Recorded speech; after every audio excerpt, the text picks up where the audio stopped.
ஒரு நெட்வொர்க் டிவைஸ்னா என்ன அப்படின்னு சொல்லிட்டு இப்போ உங்களுக்கு தெரிஞ்சிடும்.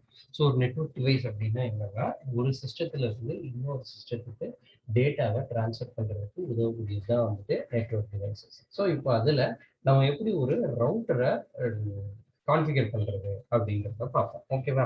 ஸோ கான்ஃபிகர் பண்றதுக்கு நம்ம ஃபர்ஸ்ட் இதை ஓப்பன் பண்ணணும் அப்படின்னாலே என்ன பண்ணணும்னா, ஒவ்வொரு ரவுட்டருக்கும் டிஃபால்ட் கேட்வேன்னு சொல்லிட்டு ஐபி கான்ஃபிக் எக்ஸசைஸ்ல காட்டினேன் இல்லையா? ஸோ டிஃபால்ட் கேட்வேன்னு சொல்லிட்டு அந்த ஐபி அட்ரஸ் தான் வந்துட்டு ஒரு ரவுட்டர் பேஜை ஓப்பன் பண்ணக்கூடிய பேஜ். ஓகேவா? ஸோ அந்த ஐபி அட்ரஸை நம்ம என்ன பண்ணணும்னா, ஒரு கூகுள் குரோம்லயோ இல்லை எதுலையாவது ஒரு ப்ரௌசர்ல போயிட்டு நம்ம என்ன பண்ணோம்னா, அந்த ஐபி அட்ரஸ் மட்டும் அடிச்சுட்டு என்டர் தட்டணும் அப்படின்னா அது யூசர் நேம் பாஸ்வேர்ட் கேட்கும். மோஸ்ட்லி எல்லா ரவுட்டரோட யூசர் நேம் பாஸ்வேர்டு வந்துட்டு அட்மின் இருக்கும், இல்லை அட்மின் பாஸ்வேர்டு இருக்கும், இல்லை அட்மின் பாஸ்வேர்டே இல்லாமல் பிளாங்காக இருக்கும்.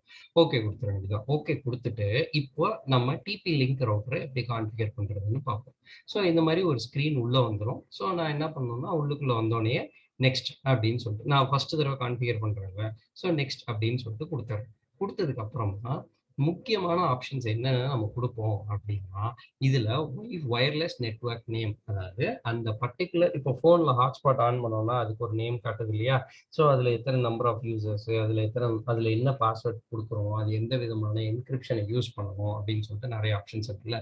ஸோ அது மாதிரி நம்ம இதுலயும் கொடுத்துப்போம். ஸோ இப்போ இதுல ஒயர்லெஸ் நெட்வொர்க் நேம் SSID அப்படின்னு சொல்லிட்டு சொல்லுவாங்க. ஸோ அதை நம்ம இங்க பேர் கொடுத்துக்கணும். இந்த பேரை வச்சுதான் நம்ம இந்த ரவுட்டரை ஆன் பண்ணோம்னா வேற இடத்துல இருந்து இதை ட்ரை பண்ணி ஆக்சஸ் பண்ண ட்ரை பண்ணோம்னா, பக்கத்துல இருந்து ட்ரை பண்ணோம்னா அந்த நேம் காட்டும், நம்ம அதை கனெக்ட் பண்ணிக்கலாம். ஸோ அதோட ரீஜன் கொடுத்துக்கலாம். அதுக்கப்புறமா வந்துட்டு ஒயர்லெஸ் செக்யூரிட்டி, இதுல WPA to PSK அப்படின்னா நம்ம நார்மலா ஆல்பபெட் நம்பர்ஸ் மட்டும் கொடுக்கறது. WEP அதாவது வயர்டு என்கிரிப்ஷன் பிரைவசின்னு சொல்லுவாங்க. இப்போ நான் capital, small letter, numbers, special characters இதெல்லாம் போட்டேன்னா WPA to PSKன்னு போட்டேன்னா பாஸ்வேர்டு வந்துட்டு ரொம்ப ஸ்ட்ராங்கா இருக்கும். ஓகேவா? ஸோ அதுக்கப்புறம் இந்த இடத்துலலாம் ஒன்றும் கொடுக்க வேண்டாம். இதெல்லாம் கொடுத்துட்டு நம்ம நெக்ஸ்ட் கொடுத்துட வேண்டியதான். நெக்ஸ்ட் கொடுத்துட்டு அடுத்தது இதுல வேற என்னென்னலாம் கொடுக்கலாம் அப்படின்னு கேட்டோம்னா, இதுல வந்துட்டு இப்போ நீ இன்டர்நெட் கனெக்ஷனை ஃபர்ஸ்ட் தடவை கனெக்ட் பண்றீங்கன்னு வச்சுக்கோங்க.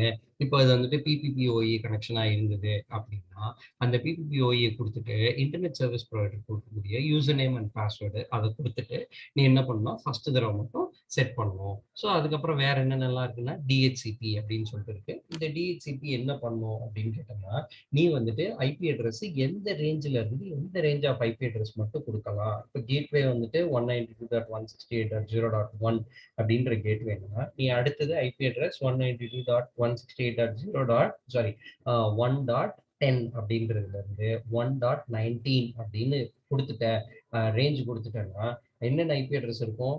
1, 10, 11, 12, 13, 14, 15, 16, 17, 18, 19 மொத்தம் 10 ஐபி அட்ரஸ் மட்டும்தான் இந்த ரவுட்டர் ஐபி அட்ரஸஸை கொடுக்கும். ஸோ இது ஒயர்லெஸ்ல. இதுவே நான் ஒயர்டா கனெக்ட் பண்றேன்னா அந்த ரவுட்டர்ல மொத்தம் 4 போர்ட் ரவுட்டர் இருக்கு, 8 போர்ட் ரவுட்டர் இருக்கு. So depending upon the requirement நம்ம ரவுட்டர் வாங்கிக்கலாம். அதுல எத்தனை சிஸ்டம் கனெக்ட் பண்ண முடியுமோ அத்தனை சிஸ்டத்தை கனெக்ட் பண்ணிக்கலாம். அதுல கண்டிப்பா நம்ம ஒரு ஒயரை வந்துட்டு மோடத்துல இருந்து கொண்டு வந்து ரவுட்டருக்கு கனெக்ட் பண்ணணும். அப்பதான் உன்னால என்ன பண்ண முடியும், இன்டர்நெட் சர்வீஸ் ப்ரொவைடரை வந்துட்டு அத்தன்டிகேட் பண்றது இந்த ரவுட்டர் மூலியமாவும் நீ அத்தன்டிகேட் பண்ணிக்கலாம். மோடம்ல ஆல்ரெடி அத்தன்டிகேஷன் இருக்கும். ஸோ மோடத்துல இருந்து நீ ரவுட்டர்ல கனெக்ட் பண்றதுக்கு ஒன்று வேணும். மிச்சம் 3 போர்ட்ல நீ கம்ப்யூட்டரை கனெக்ட் பண்ணிக்கலாம். இப்போ வரக்கூடிய ரவுட்டர்ஸ் வந்துட்டு நேட்டட் மோடம் அப்படின்ற மாதிரிலாம் வந்துருச்சு. ஸோ அதுல நீ என்ன பண்ணிக்கலாம், மோடம் இல்லாமலே ரவுட்டரையும் கனெக்ட் பண்ணிக்கலாம்.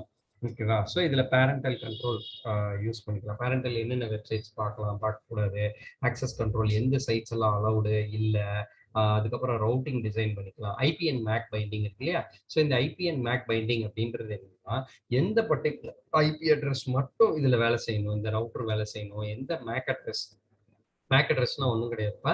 ஸோ கமாண்ட் ப்ராம்ப்ட்ல போயிட்டு கெட் மேக் அப்படின்னு அடிச்சிங்கன்னா மேக் அட்ரஸ் அதில் தெரியும். ஓகேவா? ஸோ அந்த மேக் அட்ரஸ் வச்சு நீ என்ன பண்ணலாம், நான் காட்டுறேன் பாரு. So command prompt run window பண்ணிட்டு சிஎம்டின்னு டைப் பண்ணிட்டு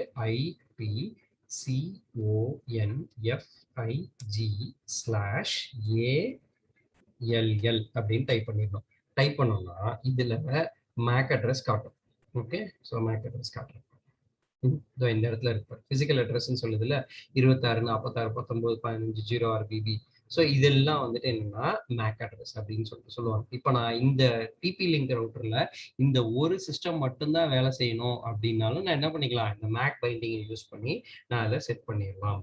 ஓகே, ஸோ IPv6 சப்போர்ட்டும் அதில் கொடுத்துக்கலாம். ஓகேவா, ஸோ இதுதான் வந்துட்டு ஒரு வயர்லெஸ் ரவுட்டரை கான்ஃபிகர் பண்ணுறது. ஓகேவா, ஸோ இதில் எந்த டைப் ஆஃப் கனெக்ஷனோ அந்த டைப் ஆஃப் கனெக்ஷனுக்கு நீ அதை செட் பண்ணிட்டு நீ என்ன பண்ணலாம், அந்த கனெக்ஷனை வந்துட்டு நீ சிஸ்டத்தில் யூஸ் பண்ணிக்கலாம். ஸோ இதுதான் வந்துட்டு உங்களோட 15th எக்ஸசைஸில் ஒரு பார்ட். Okay, thank you.